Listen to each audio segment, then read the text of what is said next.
Assalamualaikum warahmatullahi wabarakatuh. Perkenalkan, saya Rahmadiah Maulida dari kelas BKI 3B. Saya dari kelompok presenter. Di sini saya akan menjelaskan teori perkembangan kognisi dan bahasa peserta didik. Langsung saja, yang pertama itu ada pendahuluan. Perkembangan kognisi dan bahasa merupakan dua aspek penting dalam proses pendidikan peserta didik.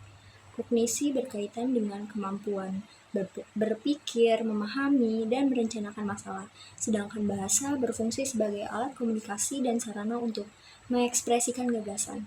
Keduanya saling berkaitan karena perkembangan bahasa dapat mendukung pertumbuhan kognitif, begitu juga sebaliknya. Pemahaman teori perkembangan kognisi dan bahasa seperti yang dikemukakan oleh Piaget maupun Vygotsky menjadi landasan penting bagi pendidik dalam merancang strategi pembelajaran. Dengan memahami tahapan perkembangan tersebut, guru dapat menyesuaikan metode mengajar sehingga pembelajaran lebih efektif dan sesuai dengan kebutuhan peserta didik. Nah, selanjutnya ada pandangan Piaget tentang perkembangan kognisi. Jean Piaget merupakan salah satu tokoh yang memberikan kontribusi besar dalam kajian perkembangan kognitif. Menurutnya, perkembangan kognisi adalah cara anak belajar dan memahami dunia di sekitarnya. Anak tidak hanya menerima informasi begitu saja, tapi mereka aktif mencoba mengerti dengan cara mereka sendiri. Piaget menjelaskan bahwa anak belajar melalui pengalaman dan mencoba menyesuaikan cara berpikirnya ketika menghadapi hal baru. Pandangan ini kemudian dikenal dengan istilah epistemologi genetis, yaitu kajian tentang bagaimana pengetahuan manusia berkembang seiring pertumbuhan dan pengalaman. Menurut Piaget, perkembangan kognitif berlangsung melalui 4 tahap utama, yaitu yang pertama ada tahap sensoromotor, 18 bulan sampai 2 tahun. Pengetahuan anak itu terbentuk melalui aktivitas motorik dan sensorik. Anak belajar tentang objek dan peristiwa melalui sentuhan, penglihatan, dan tindakan berulang. Yang kedua itu ada tahap praoperasional, 2-7 tahun. Jadi anak mulai berpikir menggunakan simbol seperti kata dan gambar, namun mereka belum mampu berpikir logis atau memahami konsep seperti konservasi, misalnya jumlah air tetap sama meski wadahnya berbeda. Dan yang ketiga yaitu ada tahap operasional konkret, 7-11 tahun. Anak mulai berpikir logis tentang hal-hal yang nyata atau dapat disentuh. Mereka dapat memahami konsep konservasi dan mengorganisir informasi secara teratur. Dan yang keempat itu ada tahap operasional formal, 12 tahun ke atas. Jadi remaja mulai mampu berpikir abstrak dan logis. Mereka dapat memikirkan ide-ide yang belum terjadi dan menganalisis masalah yang kompleks. Nah, jadi selain tahapan tersebut, Piaget juga menjelaskan konsep penting dan proses utama dalam perkembangan kognitif, yaitu yang pertama ada skema, yaitu struktur mental atau pola pikir yang digunakan anak untuk memahami dan merespons pengalaman. Yang kedua itu ada asimilasi, yaitu memasukkan pengalaman baru ke dalam struktur pengetahuan yang sudah ada. Yang ketiga yaitu akomodasi.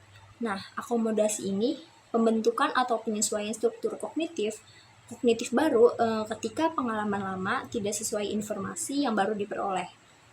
Yang keempat itu ada organisasi, yaitu penyusunan berbagai skema yang dimiliki anak agar saling terhubung dan membentuk sistem pengetahuan yang lebih teratur. Dan yang kelima itu ada ekuilibrasi, yaitu proses mencapai keseimbangan atau equilibrium antara asimilasi dan akomodasi. Equilibrium adalah kondisi seimbang yang tercapai, sedangkan ekuilibrasi adalah mekanisme dinamis yang membawa anak dari kondisi bingung menuju pemahaman yang lebih stabil. Dengan demikian, pandangan Piaget menunjukkan bahwa perkembangan kognitif merupakan proses aktif, dinamis, dan berkesinambungan. Anak membangun pengetahuan melalui pengalaman langsung, penyesuaian terhadap situasi baru, serta upaya mencapai keseimbangan dalam struktur berpikirnya. Nah, pembahasan selanjutnya itu ada pandangan Vygotsky tentang perkembangan bahasa. Jadi, Vygotsky ini seorang psikologi Rusia. Dia menekankan bahwa perkembangan bahasa tidak bisa dilepaskan dari konteks sosial dan budaya. Ia melihat bahasa bukan sekedar alat komunikasi, melainkan juga sebagai psychological tool yang berfungsi membentuk pola pikir, mengatur perilaku, serta memecahkan masalah. Menurut Vygotsky, Bahasa itu berkembang melalui interaksi sosial. Sejak bayi, anak belajar bahasa dari lingkungan sekitarnya, terutama melalui bimbingan orang dewasa. Proses ini dijelaskan dengan konsep Zone of Proximal Development atau ZPD, yaitu rentang kemampuan yang dapat dicapai anak dengan bantuan orang lain. Agar anak bisa berkembang optimal, diperlukan scaffolding atau dukungan sementara dari guru maupun orang dewasa, yang kemudian ditarik saat anak sudah mampu mandiri. Tahap perkembangan menurut Vygotsky meliputi yang pertama itu ada perang linguistik, yaitu 0-6 bulan, bayi merespons suara dan menggunakan tangisan sebagai komunikasi. Dan yang kedua yaitu ada tahap babbling, jadi usianya itu 6-12 bulan. Jadi bayi mulai mengulang suku kata seperti baba atau dada. Yang ketiga yaitu ada holofrase, 12-18 bulan. Anak menggunakan satu kata untuk menyampaikan makna yang lebih luas. Misalnya, mama bisa berarti saya mau ke mama. Nah, yang keempat itu ada tahap 2 kata, 18-24 bulan. Jadi anak mulai menggabungkan 2 kata menjadi kalimat sederhana seperti contohnya mau susu. Dan yang kelima yaitu ada kalimat sederhana 2-3 tahun. Jadi kosakata anak itu meningkat pesat dan anak itu dapat menyusun kalimat 2-3 kata. Dan yang keenam itu ada kalimat kompleks, yaitu umur 3-5 tahun. Jadi anak mulai menggunakan kalimat lebih panjang dan menggunakan kata penghubung. Vygotsky juga membedakan antara private speech dan inner speech. Private speech itu adalah saat anak menggunakan bahasa untuk merencanakan dan mengontrol perilakunya secara terbuka. Sedangkan inner speech yaitu kemampuan anak berbicara dalam hati untuk mengatur tindakan dan berpikir tanpa harus diucapkan. Nah, private speech biasanya pada usia 3-7 tahun, sedangkan inner speech yaitu pada usia 7 tahun ke atas. Jadi kemudianlah berkembang menjadi inner speech.